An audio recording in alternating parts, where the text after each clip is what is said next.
नमस्कार, मैं हूँ राहुल वास्कले और मैं मेरे यूट्यूब चैनल पर आप सभी लोगों का मैं स्वागत करता हूँ। और आज मैथ्स की शुरुआत कर रहे हैं और शुरुआत में जो पहला जो चैप्टर है वो आपका औसत चैप्टर रहेगा। उम्मीद है कि इससे रिलेटेड सारे क्वेश्चंस जो मैं आप लोगों को करवाऊंगा और आप लोग आसानी से उसे हल कर पाओगे, ठीक है। और दूसरी बात इसमें इम्पोर्टेंट है कि जिस प्रकार से जो क्वेश्चंस करेंगे उससे रिलेटेड जो है सारे के सारे क्वेश्चंस उस टाइप के कितने भी एग्जाम जितने भी अभी तक जो एग्जाम हुए उनमें पूछे गए हैं उनका सारा के सारा एक पीडीएफ फॉर्म आप लोगों को दिया जाएगा। तो उसके लिए मैं आप लोगों को नंबर बताऊंगा, उस नंबर पर मुझे व्हाट्सअप करिएगा या फिर टेलीग्राम भी ज्वाइन कर सकते हो, तो वो बताना, ठीक है। ओके, अब देखते हैं, शुरुआत करते हैं मैथ्स की। यहाँ पर जो पहला चैप्टर है आप लोगों के सामने, औसत। शुरुआत करते हैं इस औसत चैप्टर की। तो सबसे पहले मैंने यहाँ पर चैप्टर का नाम लिखा है औसत, और इसके बाद जो है एक सूत्र लिखा है, एक फार्मूला लिखा है। यहाँ पर औसत बराबर होता है कुल संख्याओं का योग बटे में संख्या। कुल संख्याओं का योग बटे में संख्या। उम्मीद है कि आप लोगों को जो है स्लाइड पर क्वेश्चन दिखेगा, उसको आप नोट करिएगा और कॉफी में नोट करिएगा और उसको जो है हल करने की और समझने की कोशिश करिएगा। यहाँ पर शुरुआत करते हैं। पहला जो क्वेश्चन है आप लोगों के समक्ष जो एमपी पुलिस 2016 में पूछा गया क्वेश्चन है, वो क्वेश्चन है कि आप लोगों को दिख रहा होगा, जिससे बात करते हैं 1 2 3 4 5 6 तथा 7 का औसत ज्ञात करें। ये क्वेश्चन है आप लोगों का। इसका क्या ज्ञात करना है? औसत ज्ञात करना है। आप लोगों को पता है कि औसत बराबर जो है कुल संख्याओं का योग बटे में जो है संख्या होता है, यानी कि आपको करना क्या है, इन संख्याओं का योग और बटे में क्या करना पड़ेगा, ये कितनी संख्या उसका भाग देना पड़ेगा, तो आपका आंसर आ जाएगा। यहाँ पर ध्यान देना, देखिएगा यहाँ पर संख्या कितनी है, यहाँ पर तो 1 2 3 4 5 6 7 संख्या कितनी हो जाएगी आपकी 7, और औसत कितना, ये कुल संख्याओं का योग कितना हो जाएगा, तो आप इनको जोड़ के देखते हैं यहाँ पर ये होता कितना है, यहाँ पर तो ये हो जाएगा आपका 3, और 3 कितना हो जाएगा 6, और 6 और 4 10, 10 और 5 15, 15 और जो 6 जो है आपका 21, 21 और जो है आपका 7 जो है कितना हो जाएगा 28, बटे में जो है आपके पास संख्या ये जो है आपके पास संख्या कितनी है, तो 1 2 3 4 5 6 7, तो आपको यहाँ पर क्या करना पड़ेगा, 7 का जो है भाग देना पड़ेगा, और कितना हो जाएगा 7 चौक क्या हो जाएगा 28, जो है 7 चौक 28, यानी जो 4 जो है आपका आंसर हो जाएगा। ये आपको समझ में आया होगा। इस टाइप के क्वेश्चंस जो है सीधे सीधे पटवारी की एग्जाम में जो अधिकतर पूछे जाते हैं, और इन क्वेश्चनों पे जो आप लोगों को ध्यान देना होगा, ठीक है। ओके, अब देखते हैं अगला क्वेश्चन, और इसको अगर एक लाइन में अगर करना चाहे तो अपन कैसे कर सकते हैं ये भी देखिएगा। इन संख्याओं में औसत का मतलब होता है माध्य, यानी बीच का अंक। तो यहाँ पर देखना कि ये जो संख्या है, संख्या कितनी है, संख्या है आपकी टोटल 7 संख्या है यहाँ पर, ठीक है। ओके, कितनी संख्या है, 7 संख्या है। अब यहाँ पर देखना, अगर एक लाइन में चाहिए तो आपको करना क्या पड़ेगा, यहाँ पर करना होगा आपको कि इनके बीच बीच में अंतर कितने का है। यहाँ पर देखोगे तो एक का अंतर है, सबके बीच में एक एक का अंतर, एक निश्चित क्रम में दी हुई संख्या है और उनके बीच का जो है अंतर कितना है, एक का है अंतर। इस प्रकार की संख्याओं में अंतर अगर समान हो, किसी भी सवाल में अगर अंतर समान हो, अंतर चाहे वो एक एक का हो सकता है, चाहे वो दो दो का अंतर हो सकता है, चाहे तीन तीन का हो सकता है, चार चार का हो सकता है, दी गई संख्याओं में अगर अंतर समान है तो यहाँ पर करिएगा, करना क्या पड़ेगा आपको, इन जो संख्या है दी हुई सवालों की जो संख्या है, इनको दो दो भागों में बांट लीजिएगा। यहाँ पर देखेंगे तो इसको बराबर भागों में बांटेंगे तो 3 ये इधर हो गया और 3 इधर हो जाएगा, जो बीच का जो है आपका 4 क्या हो जाएगा, आपका आंसर हो जाएगा, क्या हो जाएगा 4 आपका आंसर हो जाएगा। बात समझ में आ रही? अब देखिएगा अगला जो क्वेश्चन देखिएगा वो रहेगा आपका क्वेश्चन, अगला जो क्वेश्चन है वो रहेगा आपका कि 1 2 3 1 2 3 4 5 का औसत ज्ञात करें, ठीक है। अब यहाँ पर औसत पूछा है, ये भी एमपी पुलिस 2016 का जो क्वेश्चन है आप लोगों का। यहाँ पर देखना कि यहाँ पर करना क्या है, मैंने आप लोगों को शॉर्टकट बताया। अगर आप दो दो भागों में अगर बांट लेते हो, अब देखिएगा यहाँ पर इनके बीच का जो अंतर है, अंतर यहाँ पर भी एक एक का आ रहा है ना। तो अगर बीच का अंतर समान हो तो आप इनको जो है डबल दो दो भागों में बांट सकते हैं।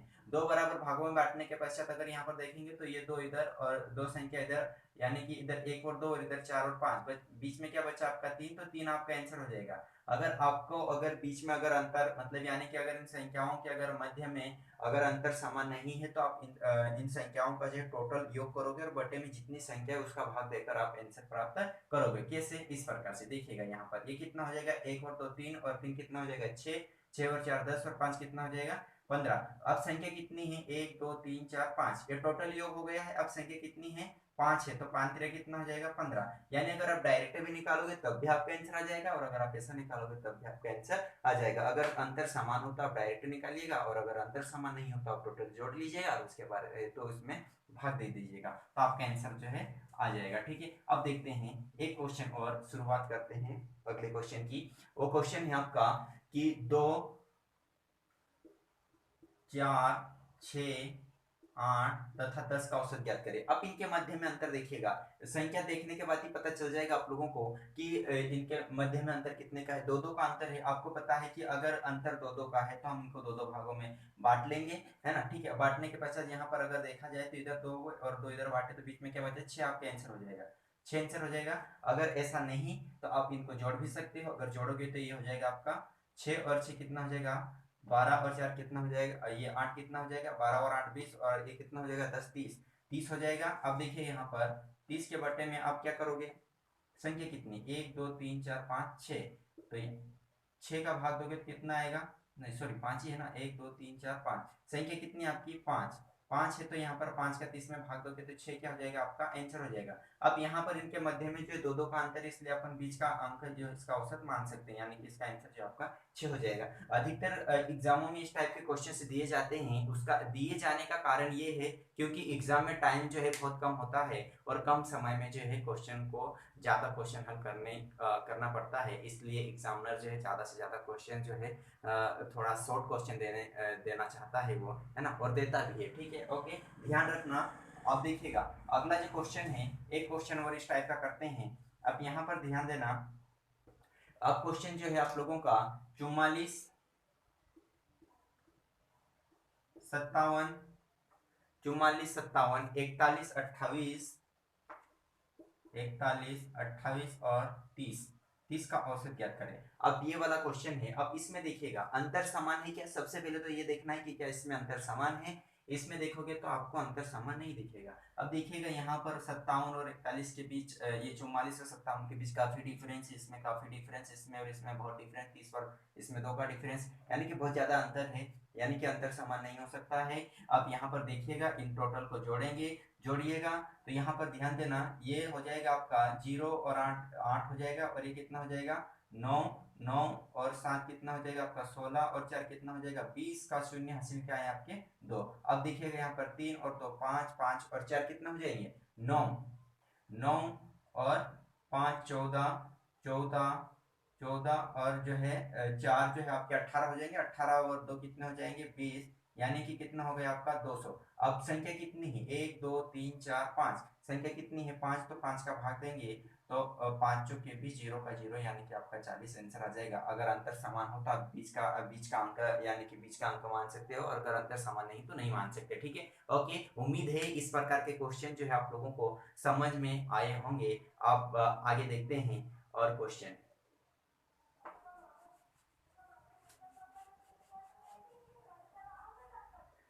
अगला जो क्वेश्चन है आप लोगों का वो ये है, गुणजों पर आधारित क्वेश्चन पूछा जाता है और वो बहुत ही आसान होता है, बिल्कुल एक लाइन में आंसर आ जाएगा। बहुत छोटे छोटे क्वेश्चंस होते हैं, इनको पहले हल करेंगे उसके बाद जो है बड़े बड़े क्वेश्चंस देखेंगे। ठीक है, ओके, तो यहाँ पर देखिएगा क्वेश्चन है आप लोगों का कि पांच के प्रथम पांच गुणजों का औसत, पांच के प्रथम पांच गुणजों गुणजों का औसत, ये आपका क्वेश्चन है, पांच के प्रथम पांच गुणजों का औसत। ठीक है, ओके, अब ध्यान देना यहाँ पर पांच के प्रथम पांच गुणजों का औसत मतलब पांच का जो फाड़ा बोलना आपको जो है पांच बार, और जो पांच बार बोलोगे जैसे पांच एकम पांच, पांच दूनी 10, पांच तिरे 15, पांच चौका 20, पांच चार 25, इन सभी को जो टोटल संख्या आती है उनको जोड़ना है, उसके बाद उसका जो है टोटल करके ना औसत निकालना है। ठीक है, अब अगर ऐसा अगर आप जोड़ोगे तो इसमें बहुत ज्यादा टाइम लगेगा, तो इसको एक लाइन में अगर आप हल करना चाहते हो तो कर सकते हो। यहाँ पर जो है आपका है 5 है। ठीक है, इस 5 को लिखा, अब यहाँ पर गुणित का चिन्ह लगा, यहाँ पर कितना है 5, गुणजों का औसत कितना है 5। यहाँ पर 6 भी पूछ सकता है, 7 भी, आपको जो भी पूछे वो पूछ सकता है। ठीक है, यहाँ पर 5 है तो 5 में आपको 1 प्लस करना है, 1 प्लस करोगे और बटे में जो है आपको 2 का भाग देना है, यानी कि ये कट जाएगा आपका कितनी बार में, 3 बार में। कितना हो जाएगा, 3 पंजे के 15, ये क्या हो जाएगा आपका आंसर हो जाएगा। ऐसे शॉर्ट फॉर्म में आप इसको कर सकते हो। अब अगला क्वेश्चन देखिएगा यहाँ पर, उम्मीद है ये क्वेश्चन समझ में आया होगा। अब देखो एक क्वेश्चन और है आप लोगों के समक्ष, जो 15 के पहले 9 गुणजों का औसत, यहाँ पर देखिएगा 15 के पहले 9 गुणजों का औसत पूछा है। आपको पता है जहां पर गुणजों का जो औसत लिखा हुआ जो संख्या रहती है, यहाँ पर जो है आप एक बढ़ा दोगे, मतलब 15 गुणित में 9 है, तो आप 9 की जगह क्या कर सकते हो, 10 बटे में क्या लिखोगे 2, ये कट जाएगा आपका कितनी बार में, 5 बार में, और 5 15 पंजे हो जाएगा आपका 75, 75 जो है आपका आंसर हो जाएगा। इस प्रकार से आप इसको हल कर सकते हो। अगला क्वेश्चन जो है आप लोगों का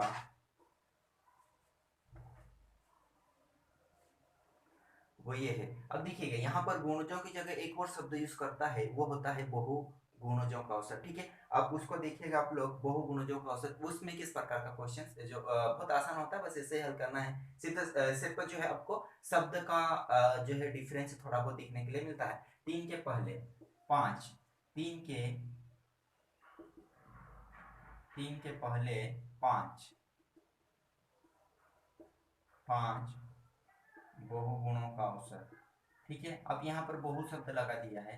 ठीक है, ओके, अब देखना यहाँ पर ये पड़ेगा आपको 3 गुणित में यहाँ पर 5 दिया, तो 5 की जगह आप क्या करोगे, 6 बटे में क्या करोगे 2 कर सकते हैं। अब देखिएगा यहाँ पर ये जो है आपका कितनी बार में कटेगा, 2 तिरिया 6, 3 तिरिया कितना हो जाएगा 9, जो है आपका आंसर हो जाएगा।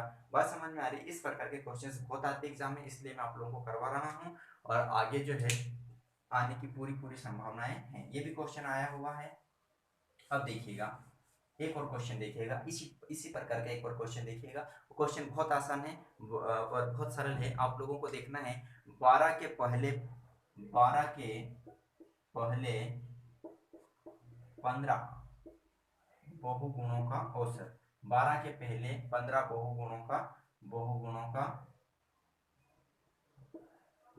बहुगुणों का औसत। अब यहाँ पर देखना, ये जो 15 बहुगुणों को लिखा, यहाँ पर एक अपन प्लस कर देंगे, यहाँ पर 12 गुणित में यहाँ पर 15 जो लिखा है, यहाँ पर क्या कर सकते हैं 16 कर सकते हैं, बटे में क्या लिखेंगे 2, ये कट जाएगा आपका कितनी बार में 8। अब इधर गुणा करोगे तो कितना हो जाएगा, 8 दूनी 16 का 6 हासिल का है 1, 8 कम 8 और 2, ये कितना हो जाएगा 1 9, यानी कि 96 जो है आपका आंसर हो जाएगा। उम्मीद है कि आप लोगों को ये दो प्रकार के क्वेश्चन जो है समझ में आए होंगे।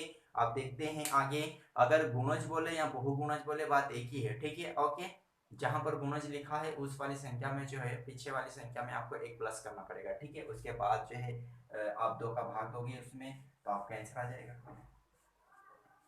अब देखना आगे एक क्वेश्चन है, बहुत अच्छा क्वेश्चन है और बहुत बार एग्जाम में पूछा जाता है। इस टाइप का क्वेश्चन हर एग्जाम में आता है ये, और बिल्कुल आसान होता है, कुछ भी नहीं होता है। ठीक है, बहुत बार आया हुआ भी है। आप लोगों को जब मैं पीडीएफ दूंगा तो आप लोग निश्चित ही उसमें आप करोगे प्रैक्टिस, तो आपको समझ में ही आ जाएगा कि किस तरीके के क्वेश्चंस आते हैं। सिर्फ एक बार पढ़िएगा, देखिएगा, समझिएगा, जानिए कि किस तरीके से क्वेश्चंस आते हैं। ठीक है, ओके, देखिएगा अगला क्वेश्चन है आपको जो बता रहा है कि 10 संख्याओं का औसत, 10 संख्याओं का जो औसत है वो है आपका 42 है।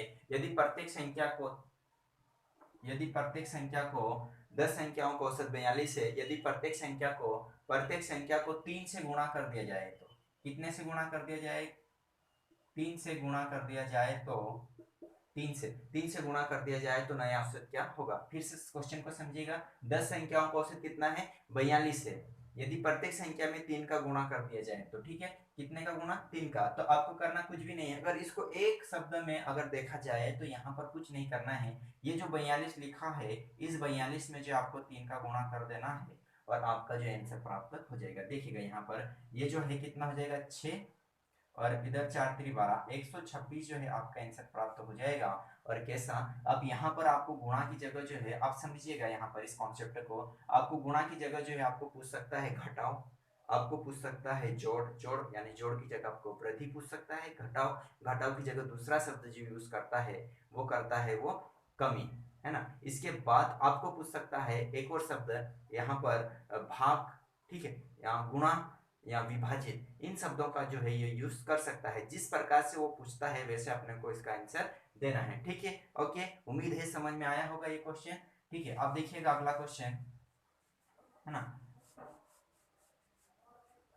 अब देखना अगला क्वेश्चन, वो क्वेश्चन है 8 संख्याओं का औसत 42 है। 8 संख्याओं का औसत 42 है, यदि प्रत्येक संख्या को 5 से घटा दिया जाए तो, है ना। 8 संख्याओं का औसत कितना है? 42 है। कितना है? 42। 8 संख्याओं का औसत कितना है? 42 है। यदि प्रत्येक संख्या को, है नी, कितने, प्रत्येक संख्या को 5 से घटा दिया जाए तो, कितने से घटा दिया जाए तो 5 से। अब उन्होंने घटाने के लिए बोला है, अब घटाने के लिए बोला है, घटाने की जगह क्या क्या पूछ सकता है ये मैंने आप लोगों को पहले ही बताया है। ये घटाव की जगह आपको पूछ सकता है जोड़, जोड़ की जगह पूछ सकता है आपको एक और शब्द जो यूज करेगा वो सॉरी घटाव की जगह आपको पूछ सकता है। फिर यहाँ पर घटाव तो पूछ ही लिया है। गुणा, गुणा की जगह पूछ, आप गुणा की बात पूछ सकता है वो भाग, भाग के बाद यहाँ पर एक विभाजित, विभाजित यहाँ पर जोड़ की जगह वृद्धि, और घटाव की जगह जो है कमी का भी जिक्र वो कर सकता है, ध्यान देना, ठीक है। ओके, थोड़ा घुमा के भी पूछेगा, क्वेश्चन पूछना होगा तो। अब देखना यहाँ पर बहुत बार आए इस प्रकार के क्वेश्चंस। अब ध्यान देना यहाँ पर पूछा है 8 संख्याओं का औसत 42 है। 8 संख्याओं का औसत 42 है, यदि प्रत्येक संख्या में प्रत्येक संख्या को 5 से घटा दिया जाए तो नया औसत क्या होगा। आपको कुछ नहीं करना है, इस 42 को लेना है और इस 42 में जो है आपको ये जो 5 दिया है 5 को घटा दोगे तो आपका जो है 42 में से अगर 5 जाएगा तो 38 जो आपका आंसर होगा। उम्मीद है कि इस प्रकार के क्वेश्चन जो आप लोगों को समझ में आए होंगे। और अगर आप लोगों को मेरा चैनल अच्छा लगे तो लाइक, शेयर एंड सब्सक्राइब जरूर करना और ज्यादा से ज्यादा लोगों तक जो है पहुंचाने की कोशिश करना। हर स्टूडेंट तक पहुंचना चाहिए। जो बिल्कुल जीरो लेवल से शुरुआत कर रहे हैं उनको इस वीडियो की सख्त जरूरत है और बिल्कुल हर प्रकार के क्वेश्चंस जो है मैं करवाऊंगा। आज मैंने आप लोगों को लगभग में ये 8 से 10 क्वेश्चन हल करवाए हैं, इनको देखिएगा। और इसके बाद जो है इस वीडियो में और क्या आप लोगों को ऐसा लगे कि क्या चेंजेस करना चाहिए या किस प्रकार से, अगर आप लोगों के साथ चाहिए कुछ ऐसा लगे कि इसमें और ऐसी चीज कुछ ऐड करिएगा या फिर किसी प्रकार के अगर आप लोगों को कोई सजेशन देना चाहते हो तो आप मुझे दीजिएगा, है ना, ठीक है। और मुझे ज़्यादा से ज़्यादा सपोर्ट करिएगा और अच्छा लगे तो मेरे चैनल को लाइक शेयर एंड सब्सक्राइब जरूर करना, ठीक है। आप लोगों का बहुत बहुत धन्यवाद यहाँ पर मेरा वीडियो देखने के लिए।